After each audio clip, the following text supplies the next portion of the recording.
I think I've also come to the conclusion that everyone complaining about the Twitter algorithm just sucks at writing tweets. Just like Mr. Beast says, your YouTube isn't growing, it's because your videos suck. How to grow on YouTube. Make good videos. That's it. The key to YouTube is being good, but I feel personally that the key to Twitter is being someone. I was pretty tapped into the whole influencer scene, and I started seeing... What does that mean? What'd you say? What does that mean? Like you watch them and consume the content? Like I know what's going on with the Logan Pauls and these fucking boxing and all. I know what's going on at all times. How do you know that? Because I just monitor it. It's important in my opinion for at least my company. And the reason I say there's rumblings is because I looked at KSI's most recent boxing match, and on the undercard was someone named Korn. Korn is a Twitter native influencer. He has 1 million followers on Twitter, and he started and came up only on Twitter. So early signs, early rumblings, if you ever saw how Logan Paul and Jake Paul started on Vine, and Mr. Beast obviously came from YouTube, and you look at all these, like the gamers who came from gaming, Twitch, Xbox Live, like I'm starting to see rumblings of guys coming up from Twitter. So I'm just like thinking, and I started, not to give away too much sauce, but I started consuming some of these Twitter influencers content. I'm starting to see, how does this differ from money Twitter? How can this be used in the money Twitter space to maybe transfer and steal some of that algorithm juice? Because I think I've also come to the conclusion that everyone complaining about the Twitter algorithm just sucks at writing tweets. Just like Mr. Beast says, if your YouTube isn't growing, it's because your videos suck. Like how to grow on YouTube, make good videos. That's it. That's actually it. Twitter. Like the algorithm is that good. It's the same thing on Twitter. Like anyone who's like, oh, the algorithm's not, anyone's like engagement die. Like what happened? It's called adapt. Like you have to adapt. It's the same thing. I want to talk about that, but what have you learned from these rumblings and these Twitter influencers? I've learned that a couple things. Like there is lingo in the viral sensation. Like there's a lot of inside jokes, platform specific inside jokes that I've never seen you don't see on any platform other than Twitter. I'd say Twitter is where memes are born, and I think memes have power on Twitter. I genuinely believe memes have power. I think you could literally meme your way to $1 million. I genuinely believe that. If you look at like Greg 01177, like this big, you know him? Yes. Memed his way to a business basically. I think Twitter has that, and I also think Twitter video is going to be next up, because I am seeing just video content, it's going insane. Like with the scroll feature for video mixed with what's going viral, like video content is going to be blowing up. I think that's where we're going to start seeing a lot of video placed ads, pre-roll ads. I think that's because Twitter needs to make money, right? That's the whole point of social media. And I think ads are going to be coming in full force. And I think video is next up is kind of my conclusion, as well as memes are powerful. Those are like my two big conclusions from it to wrap good. that up. No, I agree. Bro, you know what I'm angry with Lil Moscat? He hasn't. I mean, I've been banned for Twitter ads for 2.5 years. I hate it. It's horrible. Like I wish I could go back, but it's all right, I can't. They suck anyway for businesses. Yeah, I hate it. But how do you actually? Oh, this is gonna be a good topic. This is a requested topic. How do you run ads, and how do you run ads without being banned? Here's the answer: is you don't. I thought you ran ads for your clients. There's the cost that you get per click and per book call is just so bad. Oh, you stopped? Yeah, no, it's just so bad. Oh, okay. Well, yeah, there you go. That's the answer. The answer is, and I talked to pretty much all of the big ads guys in the space in the past 30 days, and we've all come to the genuine conclusion that it's just like sit on your hands and wait 3 to 6 months for Twitter to unfuck itself. And then be ready, and then just jump on it when it's ready, because they will be powerful. And it's going to be like early Facebook ads, like Facebook 2013 ads. Like it's going to be like that, but end of this year. Well, that's how that topic dies. Yeah. Next topic. Yeah, so about YouTube and Twitter, I want to talk about that, because he said that the key to YouTube is making good videos. Completely agree, because the algorithm kind of works that way, right? And this is how I know you're a content consumer, because right now I can see you're switching between windows because you have the white window and the dark window. I'm like, this, what you doing? You're scrolling Twitter, bro? I keep getting notifications. You're too famous My now. attention span. Holy shit. Okay. Well, all right. So, yeah, about YouTube, make good videos, you go viral.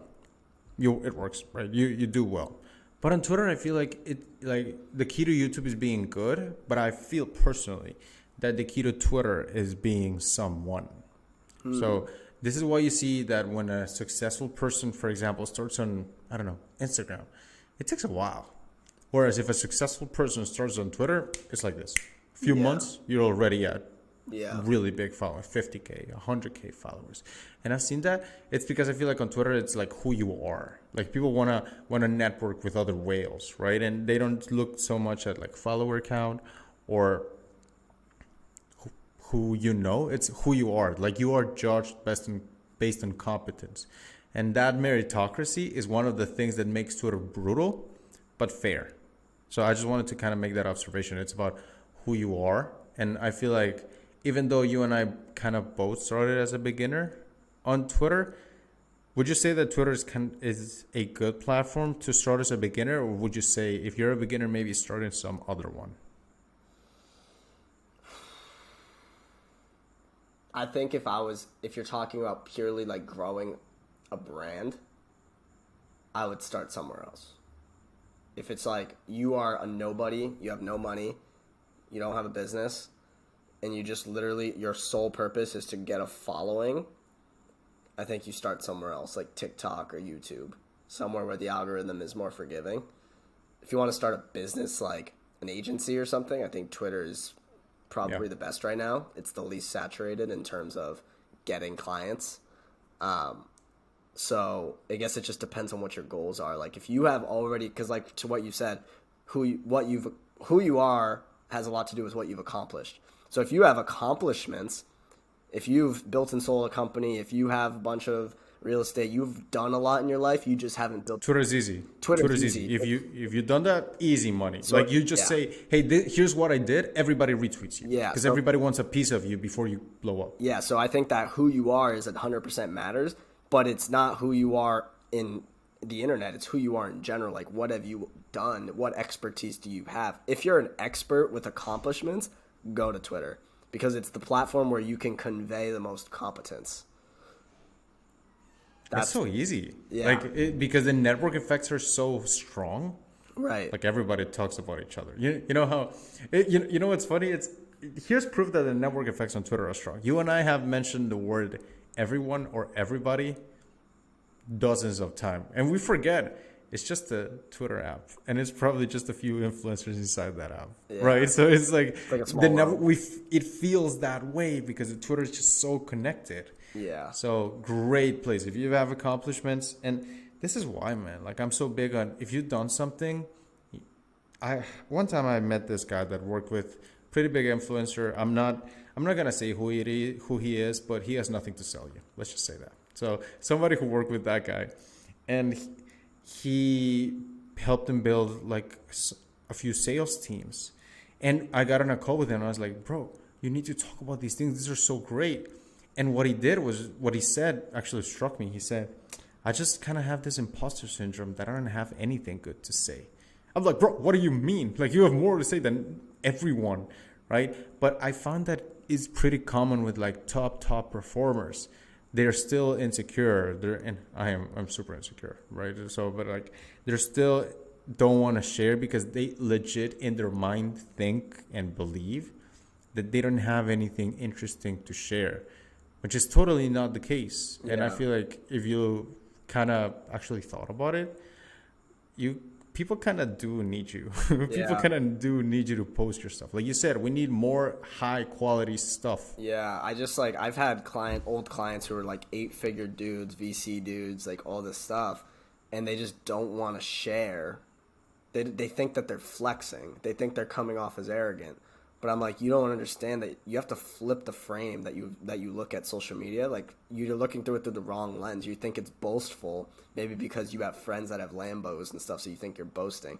but you sharing your accomplishments will prove your competence and then in effect give you the authority and the ability to actually impact people below you positively. You're doing a disservice by not creating that content and helping them out and showing them the way that you found yourself.